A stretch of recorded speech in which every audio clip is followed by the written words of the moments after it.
Enzo Recto, kalaban ang katiwalian at kasinungalingan, kakampi sa katotohanan at kabutihan.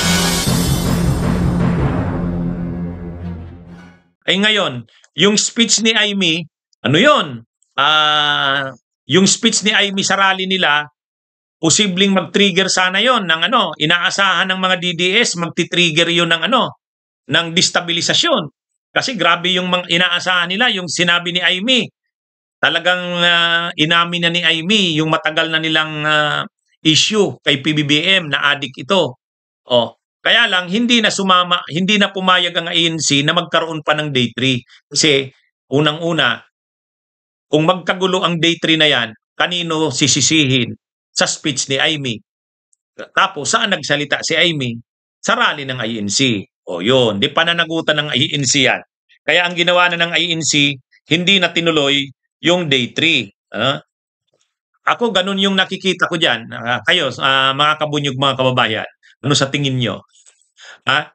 Anyway, ito kasing mga DDS, talagang gusto nilang magkaroon pa ng day 3. Sa kanila, ang day 3 yung yung pinaka-culmination. Talagang ang lundo, yung peak, ay yung pangatlong araw, yung 18.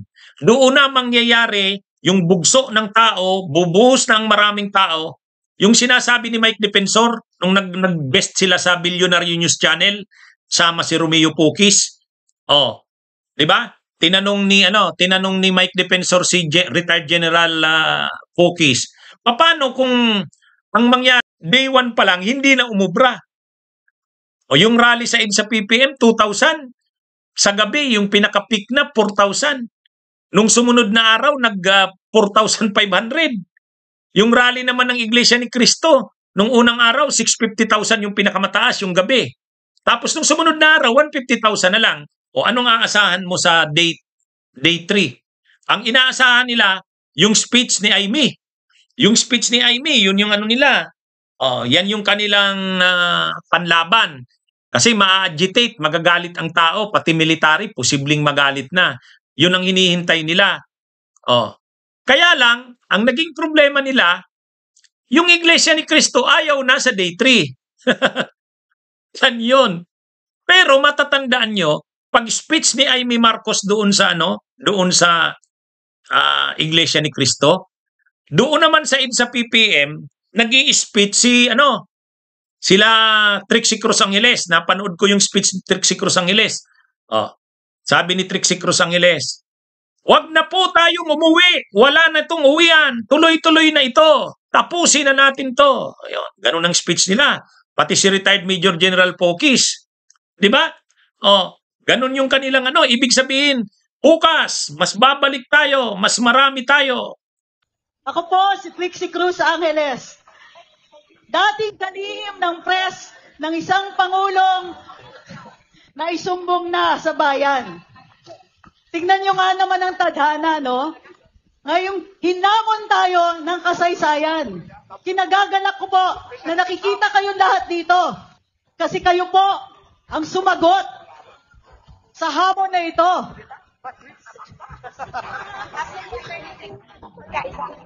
Ngayong araw na ito, umakyat ng entablado ang kapatid ng Pangulo at ito ang huling pagbubulgar. Pagbubulgar sa tunay na estado ng iniisip o estado ng pag-iisip ng ating Pangulo. Senador! Ngayong araw na ito, ang umpisa ng tunay nating kalayaan. Nag-umpisa ang kalayaan natin sa pagbubulgar ng katiwalian. Lahat yan mangyayari lang dahil tinatago nila. Lumalabas na ang katotohanan. Kaakibat kayo sa paglalabas ng katotohanan na yan. Kaya't hinihiling lang natin, wala na po tayong iwanan. Tuloy-tuloy na ito. Walang iwanan! Huwag natin palampasin ang pagkakataon humiling ng tunay na pagbabago. Huwag natin palampasin na lumalabas na ang katotohanan tungkol sa mga taong namumuno sa bayan. Huwag na po natin palampasin ang pagkakataon na lahat tayo ay titindig para sa ating kalayaan. para sa ating kasarinlan na manindigan tayong lahat. Walang iwanan! Walang iwanan! Walang uwian! Kumbaga inaasahan nila, yung speech ni Amy, yun ang magiging trigger para yung pangatlong araw, matuloy na yung gusto nilang mangyari, mapatalsik si PBBM, na iluklok si Sara. Ang problema nga, hindi na po, ayaw na ng Iglesia ni Cristo eh. Nag-withdraw na, ayaw na sa day 3. Kaya, pero yung day 3 gusto pa rin ituloy ng mga DDS. Gusto pa rin ituloy ng mga DDS yung day 3. Talagang pinipilit nila. Sa katunayan, ngayong araw, day 3, naglakad pa ng permit sila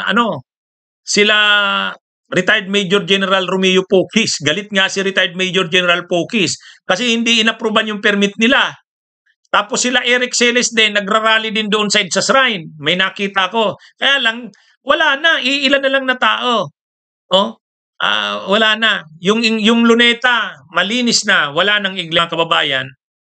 Yung inaasahan nilang day 3, akala nila dahil doon sa speech ni Amy, matitrigger. Kasi yung mga DDS, issue na nila matagal na yan. Yung bangag-bangag na yan na issue eh. O di dahil kinumpirma na ni Amy, bubuhos ang mga DDS supporters. Yun ang inaasahan nila. Kaya nga ang panawagan ni Trixie Cruz Angeles nung gabi, wala na tayong uwian. Tuloy-tuloy na to. Ay ang nangyari, ngayong araw, wala. May nagrarally doon sa Liwasan, iilan. Nagrarally si Eric Celes doon sa EDSA Shrine, iilan. Siguro mga 50 lang yun eh. Si Poquis, galit. Naglakad daw sila ng permit, hindi daw inapruban. Wala na. Ibig sabihin, tama, Jimmy Joy Bahe. Ang akala nila mag-iinit ang tao. Ang una nilang inaakala, yung kay Saldico ay magti-trigger. Di ba sabi ni Greco Belica, ayan, sa mga binunyag na ito ni Saldico, babaha ang tao, dadami ang a-attend sa rally sa Luneta at sa EDSA sa November 16 to 18. Hindi nangyari yun. Hindi nangyari. So ngayon naman, day 3 sana. Day 3, wala ring nangyari. So, ano na yan? Patay. Ang talaga, ayaw na ng taong bayan. Ayaw ng taong bayan. Yung kung anumang pinaplano nila, people power man yan, withdrawal of military support, wala. Si PBBM, ngayong araw, nandun sa, nandito sa amin sa Bicol, sa Albay, business as usual. Kaya ibig sabihin, yung inaasahan nila na una, yung kay Saldico ay magti-trigger ng pagbuhos ng maraming tao, hindi nangyari. Yung inaasahan nila, huling barahan nila, kagabi, yung speech ni Amy, akala nila dahil sa speech ni Amy, ngayong araw, third day, babaha ang tao, wala. Kahit ang iglesia umatras. Plano pa rin sana nilang ituloy kahit wala ng iglesia, wala rin. So ano nang mangyayari dyan ngayon? Balik sa langaw ang rally ng DDS. Wala kasi. Ang unang-una, kailangan mong makuha. Ang nakuha lang naman nila, Iglesia ni Cristo. Kahit nga yung GIL saka Kingdom of Jesus Christ, sabi magmumobilize sila ng maraming tao, wala namang namobilize. Wala namang namobilize ang Kingdom of Jesus Christ saka GIL. Kaya wala. Kaya yung day 3 ngayon, ito, pinipilit nilang ituloy pa rin ang day 3, wala na. Bukya. Awan ko kung ano na naman mangyayari sa plano nila. Nakailang beses na ito. Ito na sana yung sinasabi nating kaya-bato na nila to eh. All-in na sila dapat dito. Wala na. Asahan na nila, tuloy ang mga investigasyon ng Senado. Sabi ni Ombudsman Boying Rimulya, makakasuhan ang mga senador. Ay, ang mga senador na yan na makakasuhan, kakampi ng Duterte yan eh. Escudero, Joel Villanueva, Jingoy Estrada, ayan. Kaya yan na. Bago daw mag-December 15, lalabas na ang warrant of arrest. Kaya itong day 3 ngayon, may sasabihin na naman, nung nagdi-discuss ako nitong simula pa lang ng rally, sabi ng mga DDS, huwag ka munang magsalita insurrecto. Unang araw pa lang, may day 2 pa. Nung day 2 na naman, nagsasabi ako, mukhang mas bumawas ang tao. Sabi na naman nila, may day 3 pa. O ngayon, ano na tong day 3? Ha? O ano na to? Wala. Wala. Sa totoo, sa tingin ko, wag na nating tingnan yung Iglesia ni Cristo. Kasi yun talaga siyempre kayang mag-mobilize ng maraming tao noon. Pero yung rally sa November 30, yan ang marami. Pero yung rally kasi na yan sa November 30, ano yan? Talagang tungkol sa pagpapanagot yan sa malahat ng sangkot, sa mga korupsyon. Ito kasing mga rallying ito ng Iglesia ni Cristo sa kanang Duterte, kunwari lang anti-korupsyon, pero ang talagang gusto nila ilukluk si Sara para mapigilan yung pagkakakulong ng mga kakampi nilang korap, senador. Yan yung ano. Sa totoo lang, ang problema, bigo sila ngayon. Bigo sila ngayon. Mga kabunyog, mga kababayan. Okay, mga kabunyog, mga kababayan, magandang araw sa inyong lahat. Mabuhay po tayo. Bunyog, bunyog, halikan na kasama ka. Bunyog, kapag buklod ay may pag-asa. Luzon, Visayas, Mindanao, isa ang pananaw. Sa bagong Pilipinas ang bunyog isisigaw.